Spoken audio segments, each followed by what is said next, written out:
touch the sound of silence. And in the naked light I saw 10,000 people, maybe.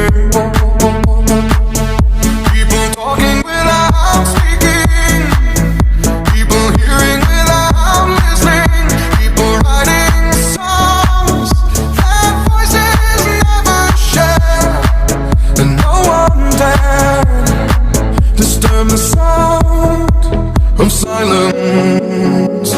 Fool said, "Are you do not?"